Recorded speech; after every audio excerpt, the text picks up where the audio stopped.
Whatever your views are, or my views on Diane Abbott, it's really not for us to say, unless you are in that constituency of Hackney North and Stoke Newington. Because quite frankly, they voted for her with a 30,000 majority.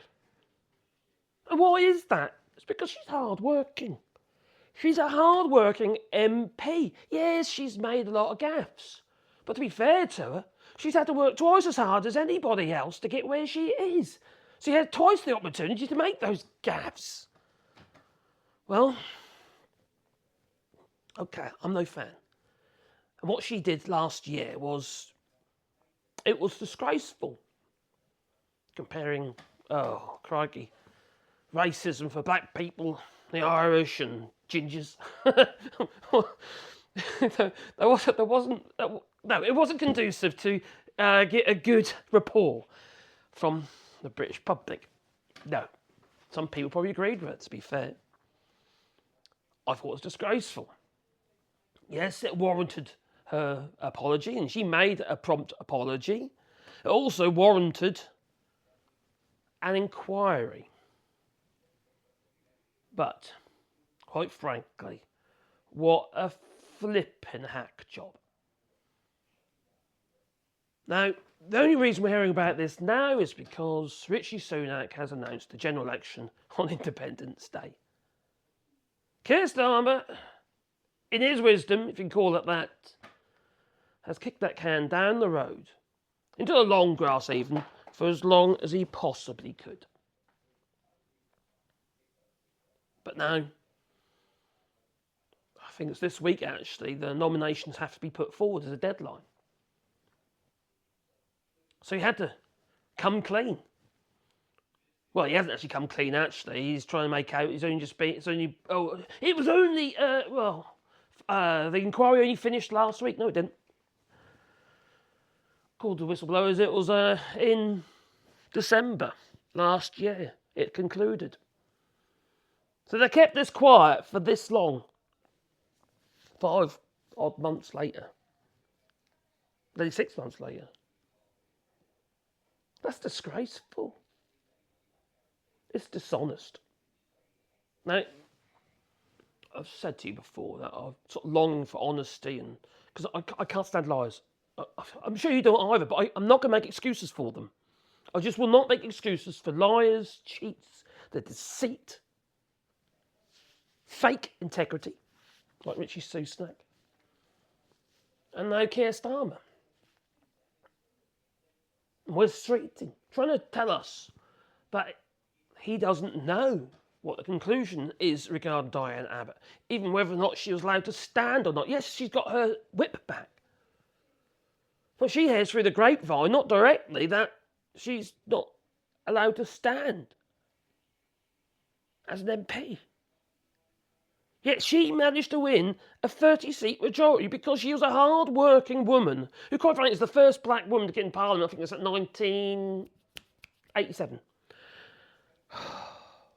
1987. Do you realise how hard it is for a woman to get into Parliament, let alone a black woman? And the amount of vitriol she's had to put up with over the years. For all her mistakes, she's strong. And at the end of the day, the people voted for her. This is why I have a bit of a problem with whips and stuff like that, you see. Anyway, I think whips are a ridiculous idea. And as far as I'm concerned, an MP is there to represent the people voting for her, which is Hackney North and Stoke Newington. They're the people who voted for Diane Abbott, not me.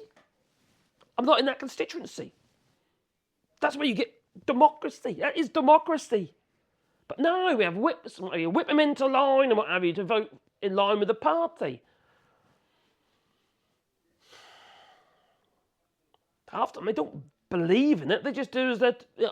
Either they're sucking up or they're just doing as they're told. Voting in line with the party. Absolutely ridiculous. It's not democracy. Besides, we've got an unelected second house, haven't we?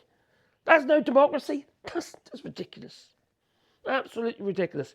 And I would have said, okay, well, you know, the Lords and what have you, fair enough, you know, but look at the people we've had put in there.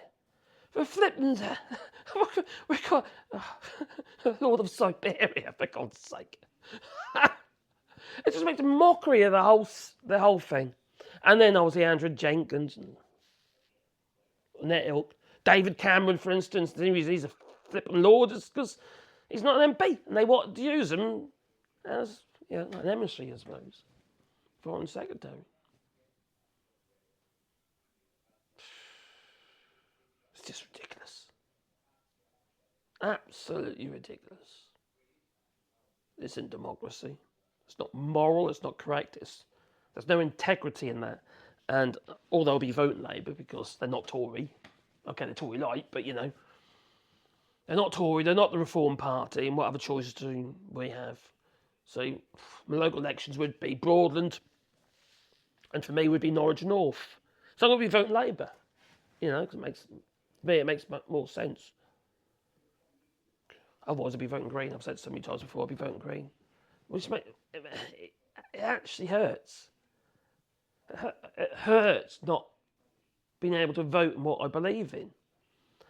I'm almost in mind just to say to the missus, all right, get it all ready, get it all sorted out, all right? I think we have listed actually. Get it all sorted out.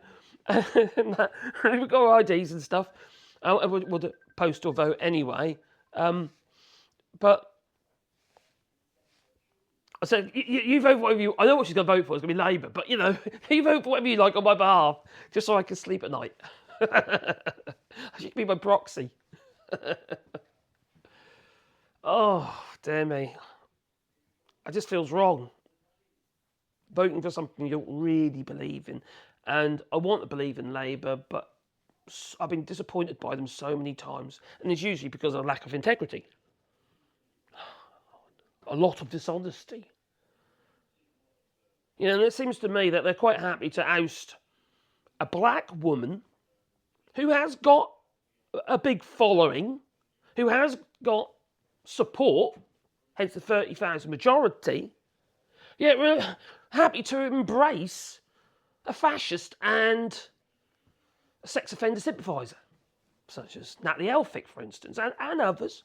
And there's been worse things said in Parliament, what have you, directed, so I can't remember the names now, but directed to certain individuals, racist comments. Actually, one was a racist comment to an Asian woman. Was it Asian? Yeah, I think it was Asian. And nothing gets said, nothing happens, no investigation. And because Diane Abbott does one stupid mistake that required investigation and inquiry, they basically fired her.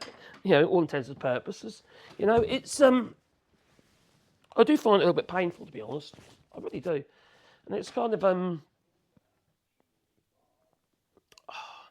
yeah. I don't feel that I've got integrity for voting for something I don't believe in, which makes me a liar. I feel my hands are tied, though. Let's go back to Diane Abbott. You know, she's a hard-working individual. You know, and she is. She works hard for the people in her constituency. She really has. And fought hard against racism and what have you in the past. Yeah, sure, I would say it's pretty much racist what she said. And you could argue it was xenophobic as well, can't you? You know, but I think it was not. Maybe it was an honest mistake. I don't know. But you see, integrity means that you know, if you could have integrity, the same rules should apply for her as for everybody else. Who's basically from the same. You know, who've made similar mistakes or had horrid views that go against the party and what have you. But no. It seems to me that it's just a case of we're coming to a general election, let's get rid of her. Because she was closely involved with Jeremy Corbyn. And, they're quite often loggerheads with her as well. Like to Wes Streeton, for instance, that mealy mouth flipping. Sorry, I got to swear then, but yeah. Makes it even worse though when you think if you look at the history of all this, they used Diane Abbott in a fundraising campaign. The situation with the inquiry and stuff, like they used her. They discredited her. And yet she's still saying she's going to be campaigning for Labour. She believes in Labour values. I don't know if she definitely believes in this Labour. So I don't think she's going to be standing as an independent. She could still win if she stood as an independent. 30,000 majority. Were those people voting on the behalf of Labour, or were they voting for her because she worked hard? They saw her. She did her job as she's supposed to. Not like these other cretins, like flipping Gullers. Flipping hell. Jonathan Gullers walking around pointing at bloody potholes and rubbish piled up in the backs, down alleyways and stuff. And yet they never see him. These people are foul. And this Labour Party is a far cry from L. Clement Attlee.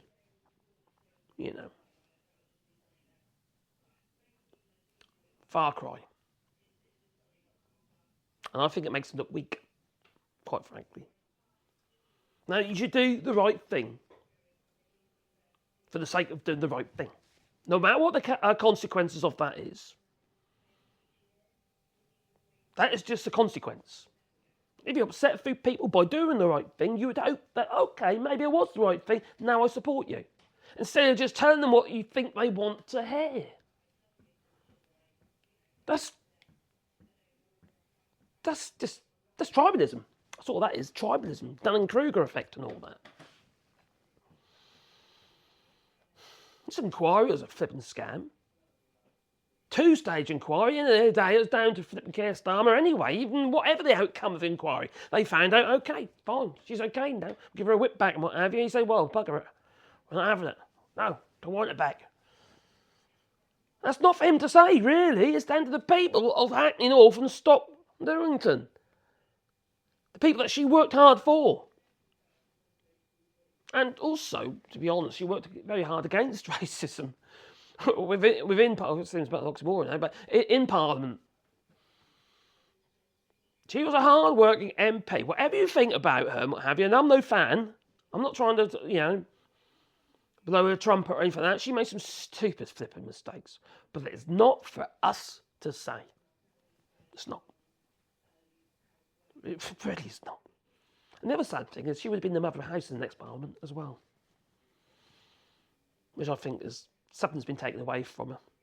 She's been stripped of it. I think that's sad. I really do, to be honest. And that makes me feel a little bit, how to put it, a bit lethargic of politics. We had enough flipping lethargy with Boris Johnson, Brexit, and Theresa May, and God knows, the whole lot of them. Enough to make you blooming sick to the stomach. And now we've got this. Voting Labour because they're not a hardline Tory. But they've definitely gone to the right. Just to win over some of the Red Wall and who were naturally Labour voters originally, but this is Brexit again. Brexit's brought us all this, Damaged politics, damaged the country, damaged the economy. Tories have done the biggest damage, actually. It's not just Brexit, but the Tories, ever since austerity. Our gross domestic product was 700... flipping hell. It's the same as our debt. When the Tories took over, the debt was around 700 billion, and now it's 2.7 trillion under the Tory pie. Yet they're supposed to be a safe pair of hands. I can't see it being much different under Labour. It's painful. It really is. Anyway, let me know what you think about Diane Abbott, what have you. Leave it in the comments down below. But at the end of the day, whatever we think about her as an MP or a person, it really is not our place to say unless you're in Hackney North or Stockton Newington. I really don't think it is. And whether you think she's an embarrassment to the party or anything like that, it's not the point. At the end of the day, people voted for her. 30,000 people, a majority, voted for Diane Abbott. There must be something about it, wasn't there? Toodaloo.